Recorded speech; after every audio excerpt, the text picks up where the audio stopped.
एक दिन सास ने बहू से कहा, बहू मुझे एक बात तो बता, मैं तुझे इतना डांटती हूँ, कोसती हूँ और बुरी बुरी बातें कहती हूँ और तू पलट कर जवाब भी नहीं देती और ना ही गुस्सा करती है, बस हंसती रहती है। बहू को तो जैसे सुनाने के लिए कहानी मिल गई। कहने लगी, माँ जी आपको एक बात बताती हूँ। जब मैं छोटी थी तो मुझे हमेशा ऐसा लगता था कि मेरी माँ मेरी सगी माँ नहीं है, क्योंकि वह मुझसे घर के सारे काम करवाती थी। कोई काम मुझसे गलत हो जाता तो मुझे डांट भी पड़ती और कभी कभी तो मार भी पड़ती, लेकिन माँ थी वह मेरी। मुझे उनसे डर लगता था, कभी कभी गुस्सा भी आ जाता, लेकिन मैंने कभी उन पर गुस्सा किया नहीं। यहाँ तक कि जब मैं कॉलेज से थकी हुई घर आती तो कुछ देर आराम करने के बाद तुरंत मुझे सारे काम करने पड़ते। फिर जब मेरी भाभियाँ आई तो जैसे मेरे काम और ज्यादा ही बढ़ गए।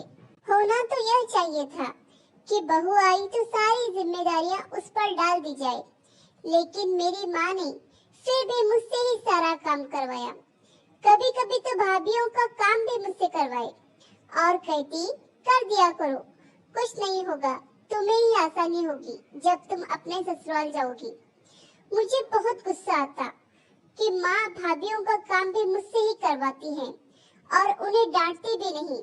फिर मेरी शादी के 2 दिन पहले मेरी माँ ने मुझे बड़े प्यार से अपने पास बिठाया और कहने लगी, बेटा आज तक समझना कि मैं तेरी सास थी। मैंने तुझे प्रैक्टिस करवा दी है और तुझे बता दिया है कि सास ऐसी भी होती है, लेकिन अब तेरी शादी हो रही है तो आज से मैं तेरी माँ हूँ। बेटा जब तुम्हारी सास तुम्हें कुछ कहे तो समझना कि जैसे मैं ही डांट रही हूँ। बस यही बात थी माँ जी कि मुझे आपकी बातें बुरी नहीं लगती, क्योंकि मेरी माँ ने मुझे प्रैक्टिस करवा कर भेजा है और आप तो मुझे उतना डांटते भी नहीं जितना मेरी माँ डांटा करती थी। इतना कहकर बहू हंसते हुए किचन में चली गई और सास सोचते रह गई, क्या सच में बेटियों की प्रशिक्षण ऐसे ही करना चाहिए। आशा करती हूँ कि कहानी आपको पसंद आई होगी। कहानी पसंद आई तो लाइक, सब्सक्राइब और शेयर करें और इस कहानी पर आपकी क्या राय है हमें कमेंट करके जरूर बताएं। कहानी सुनने के लिए आपका बहुत बहुत धन्यवाद।